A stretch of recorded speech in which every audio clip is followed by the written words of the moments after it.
Hello, my friend.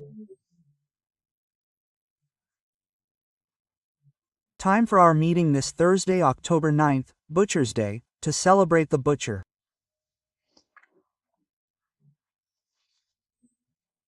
When I was a boy, one of my family responsibilities was to go to the butcher's at the end of the day with a plate to buy freshly butchered meat.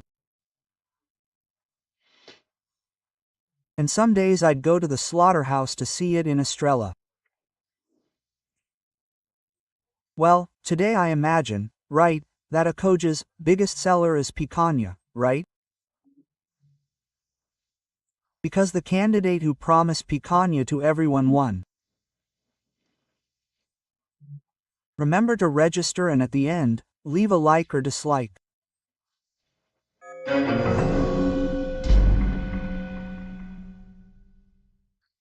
Well, last night, while I was recording, they were deciding there, but there was still no result. The government's attempt to take another 17 billion reais from taxpayers, on top of all the oppression they suffer by paying taxes, right?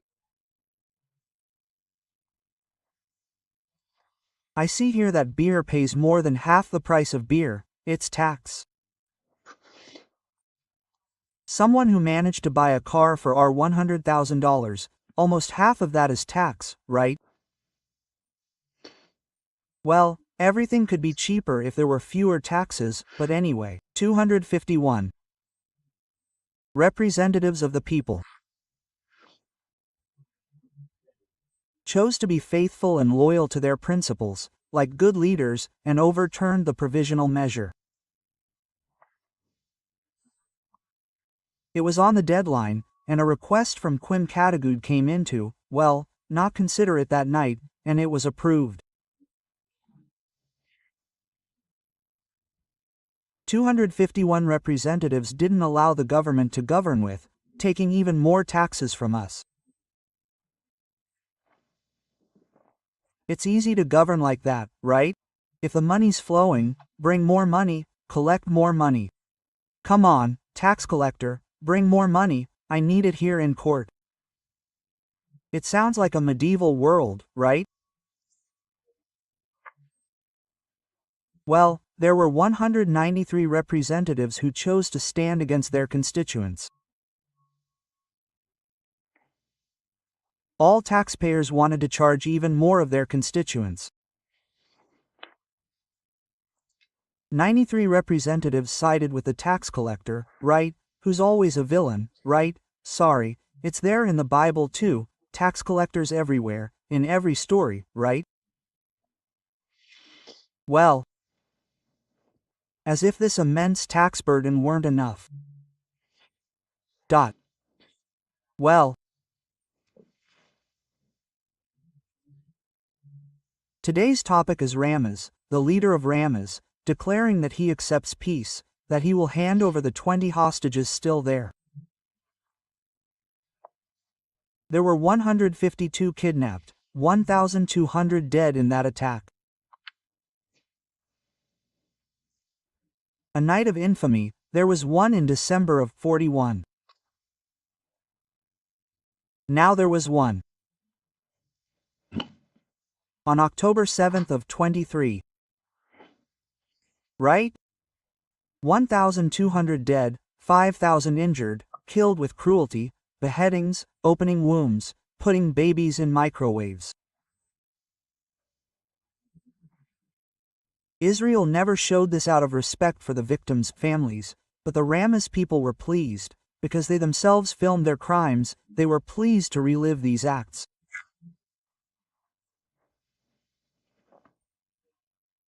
Well, Trump saluted, thanked the mediators Turkey, Qatar, and Egypt. And it seems he's going to Egypt this Sunday. And the Israeli government is deciding, submitting it to a vote. I think it's in Parliament, but we need to know how much this Ramez leader commands, if he commands anything at all, or if the orders continue to come from Iran, that Muslim radicalism of extinguishing Israel.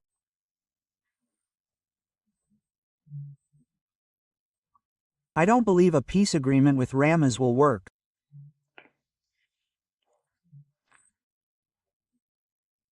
If it were a return to the Palestine Liberation Organization, which gave the Nobel Peace Prize to Yasser Arafat, then Palestine and the PLO would have the strength to maintain peace in the territory of the Jordanian Cis and in the Gaza Strip. I'm skeptical, right? By the way, skepticism is a professional virtue for journalists. You can't believe just anything like that a priori.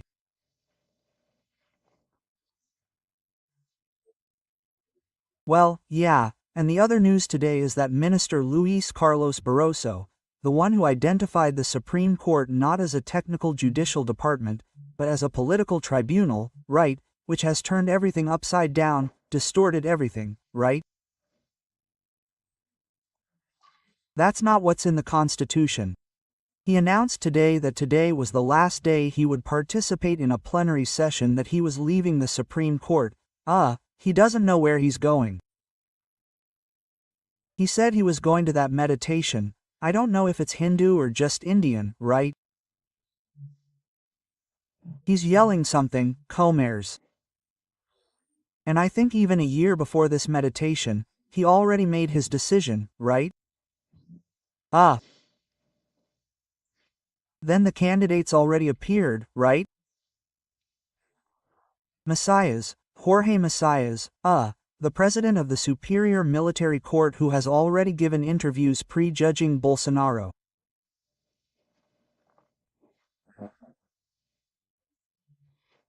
Dantes from the Supreme Court, the TCU, and Rodrigo Pacheco. I keep thinking Barroso will stay. Looks like it's not 6 for half a dozen. Looks like we might miss Barroso, right? I hope not. I hope it's just a good feeling, CPMI.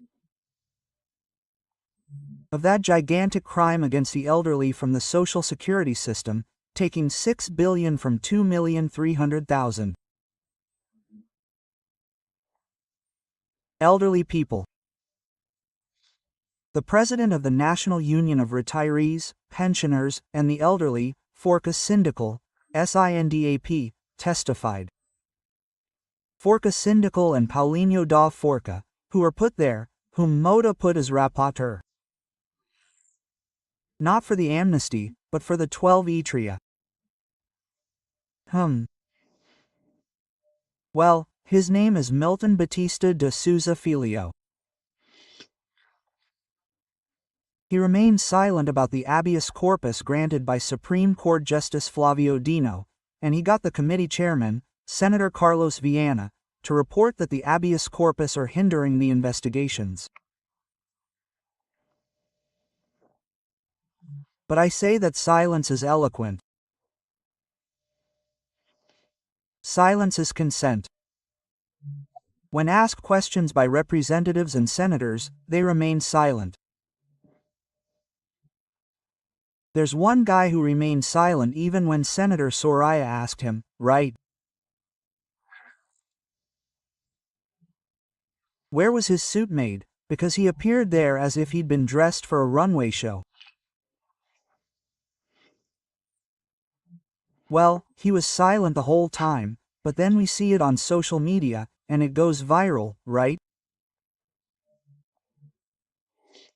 Then they start talking about his relationship with lawyer Nelson Williams, because he received 23 cars, right, the rise he had, leaving the state legislature, he went to work at Nelson Williams's office to organize and got rich, right?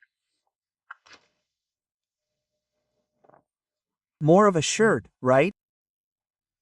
So, the fact is that the COAF noise is very noisy, because it's a lot of money, millions being transferred from one person to another, all the money from the elderly in the Social Security system. Millions. People receive millions like that from one month to the next. Now they're going to summon someone again, a guy named Eli Cohen, right? Then I remember that other guy who, down in Florida, stole money from the elderly, from retirees, was convicted in the United States 800 years ago. It's for real there, right? Here they convict Sergio Cabrala, 425 years old. He's in the pool. Yeah, recommending plays, but yeah, it's that guy from the catwalk, Fernando dos Santos Andrade Cavalcante. He arrived quietly, left quietly, but left a lot to be said for his silence. By the way, this president of that union, Forca Sindical, has as his vice president Lula's brother, who is known as